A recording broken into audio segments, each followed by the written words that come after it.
জয় বাংলা বন্দে মাতরম। আমরা এখানে ভারতবর্ষ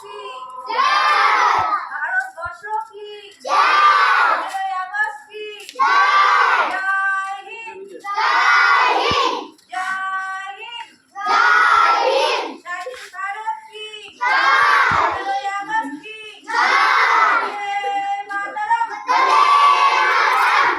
তো ঋষি আজকে সকাল 7:30টার সময় ঘুম থেকে উঠেছে। তারপর ওর মানা এসে ডাকতে চলে এসেছিলো, বলছে নে তাড়াতাড়ি স্নান কর, টপ করে স্কুলে সব হয়ে গেল যে করে আমরা তাড়াতাড়ি করে রেডি করিয়ে আমি এদিকেই খাইয়ে দিলাম, ব্রাশ করিয়ে দিলাম ঝাঁটাপট দিয়ে। পর ওই স্কুল আমাদের কাছে একটা প্রাইমারি স্কুল আছে, ওখানে আমরা যে দাঁড়িয়েছিল এই যে লাইন হয়ে বেরোবে ওরা, কিন্তু মাস্টারমশাই বললো এতটুকু বাচ্চা ছেলে তো ওকে নিয়ে যেতে হবে না, এখন অন্য সময় যাবে, আরও বড় হোক। তো আমার তখনও চা খাওয়া হয়নি। তো বাড়িতে এসে পতাকা তোলার পর আমিও দেখে এলাম, তারপরে বাড়িতে এসে আবার চাটা খাই। অনেক বেলা হয়ে গেছে, প্রায় 8টা সাড়ে 8টা বাজতে গেছিলো দেখলাম। তো সেই কারণে এসে আবার চা করছে। আমাদের কিন্তু এই ছোট্ট হাঁড়িটাতেই চা করে, কারণ আমাদের না বাড়িতে সবাই মোটামুটি চা, তোমার দাদাভাই 2বার 3বার করে খায়, তারপরে আমার শাশুড়ি মা অনেকটা চা খায়, এই কারণে হাঁড়িতে করে চা করা হয়। আমি একবারই খাই, আমার খুব একটা চায়ের নেশা নেই, শুধু সকালে 1 কাপের মতন হলেও হবে, না হলেও হবে, এইরকম আর কি। তো বন্ধুরা, আজকে স্বাধীনতা দিবস উপলক্ষে আমাদের এখানে পতাকা তোলার পর এই যে বোঁদে দেওয়া হয় সব বাটিতে বাটিতে ছোট ছোট। তো তোমার দাদাভাই আমার জন্য একটা নিয়ে এসছে, নিজের জন্য একটা নিয়ে এসছে, যেহেতু আমি কোথাও আনতে যাই না।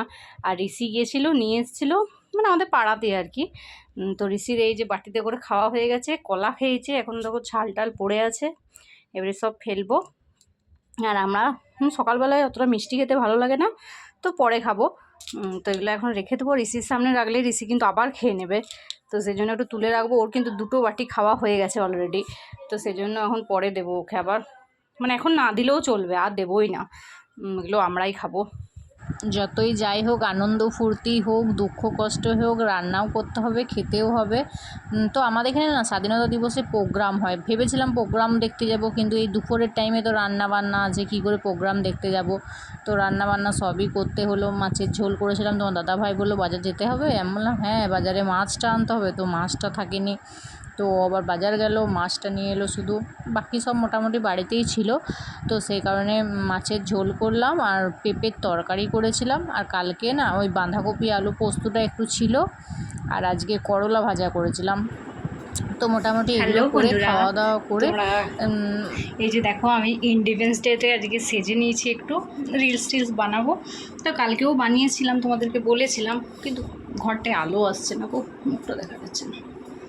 তো যাই হোক, আজকেও দেখো সেইভাবে সেজে নিয়েছি। কালকে না কি হয়েছিল জানো তো, পতাকাটা না একটু উল্টো হয়ে গেছিলো, আমি অত লক্ষ্য করিনি। তো আমার এক বন্ধু সেটা বলিয়ে দিল, মানে ধরিয়ে দিল আমাকে। তো সেই কারণে আমি আজকে আবার রিলসগুলো করলাম, কালকে করেও বেকার হয়েছিল।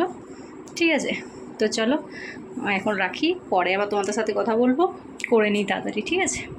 তো দুপুরবেলা ঋষিকে ঘুম পাড়িয়ে যা করার করি, তার মধ্যেই কোনো দিনও ঋষি উঠে যায়, কোনো দিনও একটু আমার তাড়াতাড়ি হয়ে গেলে আবার ওর কাছে চলে যায়, না হলে তো উঠে কেঁদে আর ঘুমোবে না।